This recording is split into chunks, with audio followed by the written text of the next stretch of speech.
नमस्कार दोस्तों, स्वागत है आप सभी का आपके अपने YouTube चैनल आस्था शक्ति पर। आज दिन है शनिवार और आज मैं आप सभी को सुनाने जा रही हूँ शनिदेव व्रत कथा। तो चलिए आरंभ करते हैं। एक बार सभी 9 ग्रहों सूर्य, चंद्र, मंगल, बुध, बृहस्पति, शुक्र, शनि, राहु और केतु में बहस हो गई कि कौन सबसे बड़ा है। आपस में लड़ने के बाद सभी देवराज इंद्र के पास पहुंच गए। इंद्र असमंजस की स्थिति में निर्णय नहीं दे पा रहे थे, परंतु उन्होंने सभी 9 ग्रहों को सुझाव दिया कि पृथ्वी पर राजा विक्रमादित्य ही इसका फैसला कर सकते हैं, क्योंकि वो बहुत ही न्यायप्रिय राजा है। सभी पृथ्वी पर राजा विक्रमादित्य के पास गए और अपने आने का कारण बताया। राजा उनकी समस्याओं को सुनकर बहुत परेशान हो गए और उनका चिंता होना भी लाजमी था, क्योंकि जिस किसी को भी वे छोटा बताते वही गुस्सा कर जाता। राजा के काफ़ी सोच विचार के बाद उन्हें एक उपाय सूझा।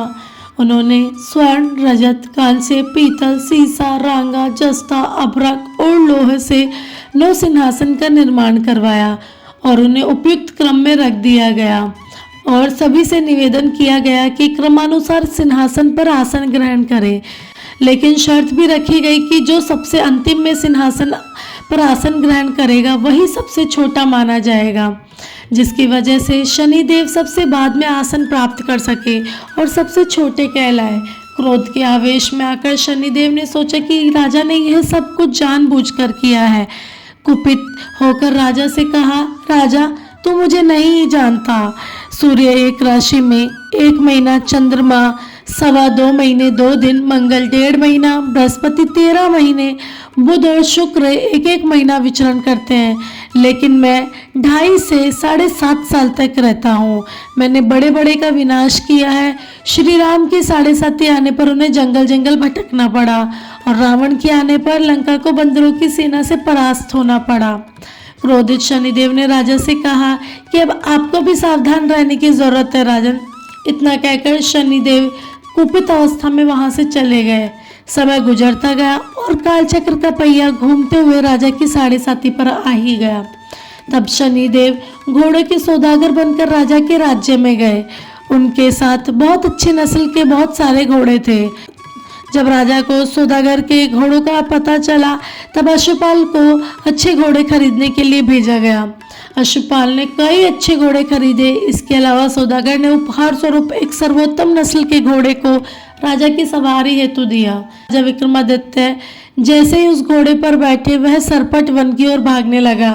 जंगल के अंदर पहुंचकर वह गायब हो गया।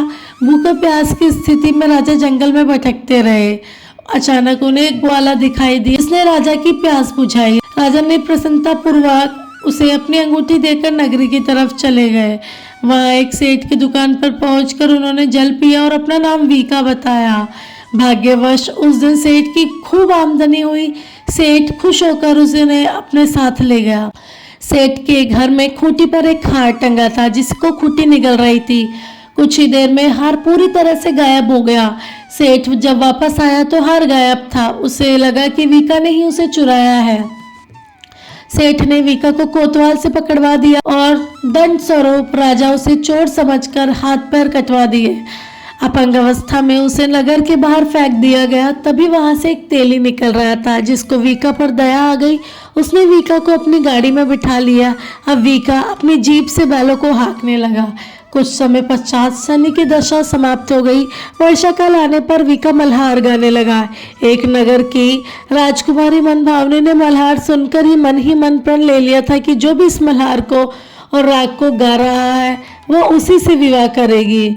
उन्होंने दासियों को खोजने के लिए भेजा, परंतु वापस आकर उन सभी ने बताया कि वह एक अपंग आदमी है।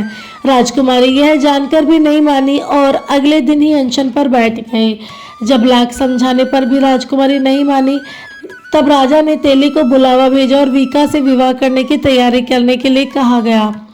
वीका से राजकुमारी का विवाह हो गया। एक दिन वीका के स्वप्न में शनिदेव ने आकर कहा, देखा राजन, तुमने मुझे छोटा बताकर कितना दुख झेला है। राजा ने क्षमा मांगते हुए हाथ जोड़कर कहा कि हे शनिदेव, जैसा दुख आपने मुझे दिया है वैसा किसी और को मत देना। शनिदेव ने इस विनती को स्वीकार किया और कहा, मेरे व्रत और कथा से तुम्हारे सारे कष्ट दूर हो जाएंगे। जो भी नित्य मेरा ध्यान करेगा और चींटियों का आटा डालेगा उसकी सारी मनोकामना पूर्ण होगी। शनिदेव ने राजा के हाथ पैर भी वापस दे दिए। दूसरे दिन जब राजकुमारी की आंख खोली तो वह आश्चर्यचकित हो गई। विका ने मनभावनी को बताया कि वह उज्जैन का राजा विक्रमादित्य है। मनभावनी खुशी से फूले नहीं समा रही थी। राजा और नगरवासी सभी अत्यंत प्रसन्न हुए। सेठ ने जब यह सुना तो वह पैरों पर गिरकर क्षमा मांगने लगा। राजा ने कहा, यह सब शनिदेव के कोप का प्रभाव था, इसमें किसी का कोई दोष नहीं है। सेठ ने निवेदन करते हुए कहा कि मुझे शांति तभी मिलेगी जब आप मेरे घर चलकर भोजन करेंगे। सेठ ने कई प्रकार के व्यंजनों से राजा का सत्कार किया। जब राजा भोजन कर रहे थे तभी उन्होंने देखा कि जो खूंटी हार निकल गई थी वह अब उसे उगल भी रही थी। सेठ ने अनेक मोहरे देकर राजा का धन्यवाद किया और अपनी कन्या श्रीकवरी से परिग्रहण का निवेदन किया। राजा ने सहज स्वीकार कर लिया। राजा अपनी दोनों रानियों मनभावनी तथा श्रीकवरी को लेकर उज्जैन नगरी लौट आए। सारे नगर में दीपमाला और खुशियां मनाई गई। राजा ने घोषणा करते हुए कहा कि मैंने शनिदेव को सबसे छोटा बताया था, लेकिन असल में वही सर्वोपरि है। तब से सारे राज्य में शनिदेव की पूजा और कथा नियमित रूप से होने लगी। राजा और प्रजा के बीच में खुशी और आनंद का वातावरण बन गया। शनिदेव के व्रत की कथा को जो भी सुनता है, पढ़ता है, उसके सभी दुख दूर हो जाते हैं। तो दोस्तों, यह थी शनिदेव व्रत कथा। आपको कैसी लगी ज़रूर बताइएगा। अच्छी लगी तो चैनल को सब्सक्राइब करें, शेयर करें और कमेंट में जय शनिदेव ज़रूर लिखें। धन्यवाद।